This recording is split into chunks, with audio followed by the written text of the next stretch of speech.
Assalamualaikum warahmatullahi wabarakatuh. Kami dari kelompok 7 akan mempresentasikan mengenai materi rekonsiliasi fiskal, di mana ada saya, Febrianti Kristianingsi, teman saya Hamsita Sanade, dan Muhammad Lal Fajri. Langsung saja untuk sesi pertama akan diterangkan oleh teman saya, Hamsita. Saya akan membacakan tentang rekonsiliasi fiskal. Rekonsiliasi fiskal adalah salah satu langkah wajib pajak untuk mencocokkan jika ada hal yang berbeda antara laporan keuangan komersial yang penyusunannya didasarkan atas sistem keuangan akuntansi dan laporan keuangan yang penyusunannya didasarkan atas sistem fiskal. Rekonsiliasi fiskal dilakukan oleh wajib pajak karena terdapat perbedaan perhitungan, khususnya laba menurut akuntansi, laba menurut pajakan fiskal, di mana laporan keuangan komersil atau bisnis ditujukan untuk menilai kinerja ekonomi dan keadaan finansial dari sektor swasta, sedangkan laporan keuangan fiskal lebih ditujukan untuk menghitung pajak. Untuk kepentingan bisnis, laporan keuangan disusun berdasarkan prinsip akuntansi yang berlaku umum, yaitu standar akuntansi keuangan. Sedangkan untuk kepentingan fiskal, laporan keuangan disusun berdasarkan peraturan perpajakan Undang-Undang PPH. Perbedaan kedua dasar penyusunan laporan keuangan tersebut mengakibatkan perbedaan perhitungan laba rugi suatu entitas wajib pajak.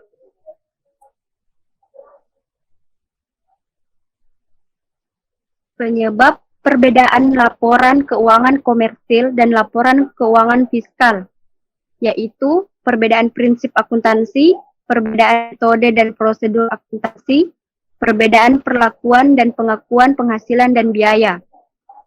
Perbedaan penghasilan dan biaya atau pengeluaran menurut akuntansi dan menurut fiskal dapat dikelompokkan menjadi perbedaan tetap atau perbedaan permanen, permanent differences, dan perbedaan waktu, timing differences.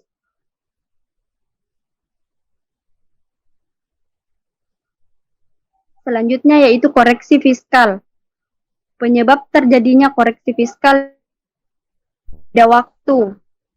Koreksi terjadi manakala terdapat beda waktu masuknya penghasilan yang dicatat di case basis untuk periode lama, misalnya sampai lebih dari 1 tahun. Penyebab bisa bermacam-macam, bisa jadi karena lambatnya penagihan piutang atau bisa pula karena terjadinya penyusunan laba. Selanjutnya beda maksudnya adalah ditemukannya transaksi perusahaan yang seharusnya tidak terjadi standar wajib pajak. Contohnya penghasilan dari sumbangan dan semacamnya. Sebab apabila dipaksakan masuk dalam bakal terjadi perbedaan di pajak sehingga koreksi perlu dilakukan.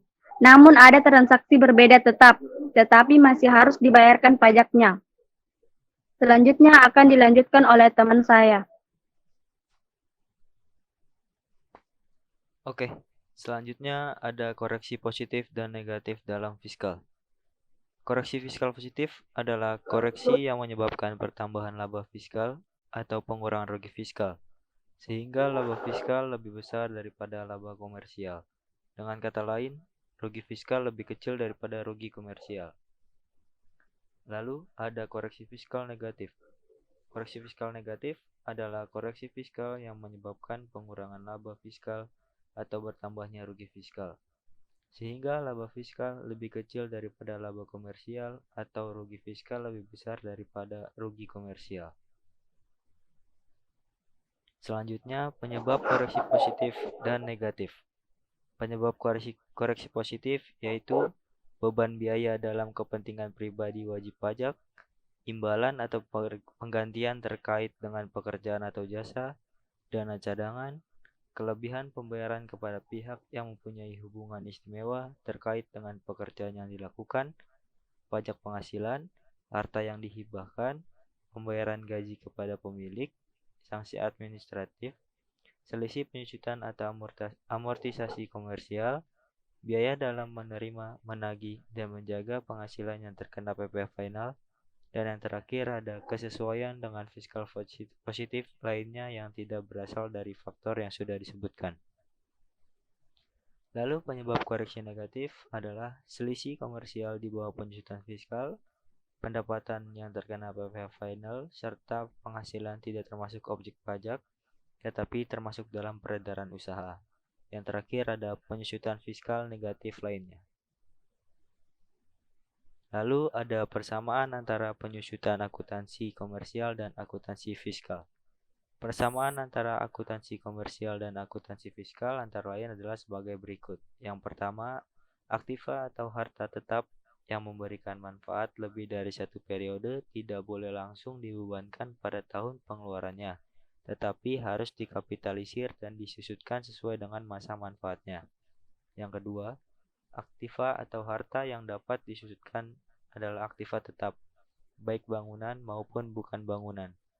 Yang terakhir ada tanah pada prinsipnya tidak disusutkan, kecuali jika tanah tersebut memiliki masa manfaat terbatas. Lalu selanjutnya, perbedaan antara penyusutan akuntansi komersial dan akuntansi fiskal. Yang pertama adalah perbedaan penyusutan akuntansi komersial. Dalam segi manfaat, terdapat masa manfaat ditentukan aktiva berdasarkan taksiran umur ekonomis maupun umur teknis. Yang kedua, ditelaah ulang secara periodik. Yang ketiga, nilai residu bisa diperhitungkan. Dari segi harga perolehan, untuk pembelian menggunakan harga sesungguhnya, untuk pertukaran aktiva tidak sejenis menggunakan harga wajar, untuk pertukaran sejenis berdasarkan nilai buku aktiva yang dilepas, lalu yang terakhir aktiva sumbangan berdasarkan harga pasar. Untuk akuntansi fiskal dari segi masa manfaat adalah sebagai berikut. Yang pertama ditetapkan berdasarkan keputusan Menteri Keuangan. Yang kedua, nilai residu tidak diperhitungkan. Lalu dari segi harga perolehan adalah untuk transaksi yang tidak mempunyai hubungan istimewa berdasarkan harga yang sesungguhnya. Untuk transaksi mempunyai hubungan istimewa berdasarkan harga pasar. Untuk transaksi tukar-menukar adalah berdasarkan harga pasar. Dalam rangka likuidasi, peleburan, pemekaran, pemecahan, atau penggabungan adalah harga pasar kecuali ditentukan lain oleh Menteri Keuangan. Lalu yang terakhir, jika direvaluasi adalah sebesar nilai setelah revaluasi. Lalu selanjutnya akan dibawakan oleh teman saya, yaitu Febrianti. Baik, masih seputar dengan perbedaan antara penyusutan akuntansi komersial dan akuntansi fiskal. Di sini untuk akuntansi komersial, untuk metode penyusutan menggunakan garis lurus. Lalu ada jumlah angka tahun, saldo, metode jam jasa, unit produksi, anuitas, sistem persediaan.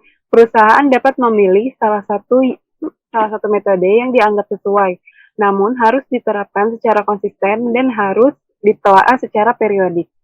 Untuk sistem penyusutan, bagi komersial itu penyusutan bisa dilakukan individu maupun penyusutan gabungan atau kelompok. Lalu saat dimulainya penyusutan itu pada saat perolehan dan saat penyelesaian.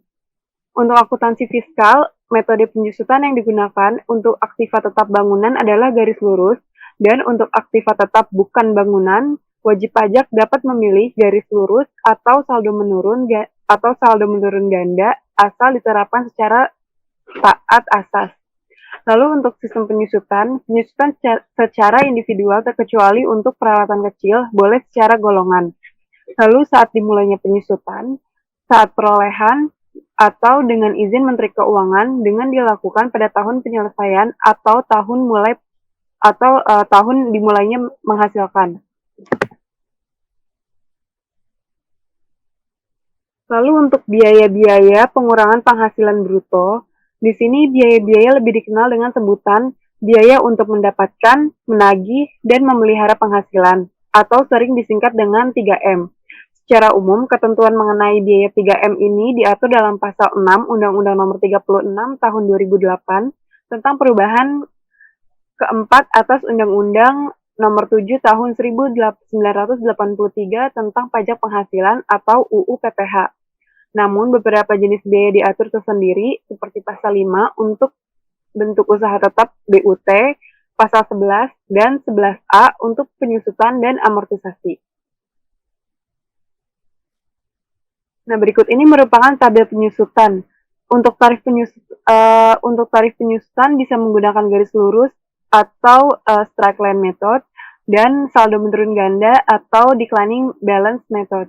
Untuk garis lurus itu disesuaikan dengan pasal 11 ayat 1 dan untuk saldo menurun disesuaikan dengan pasal 11 ayat 2.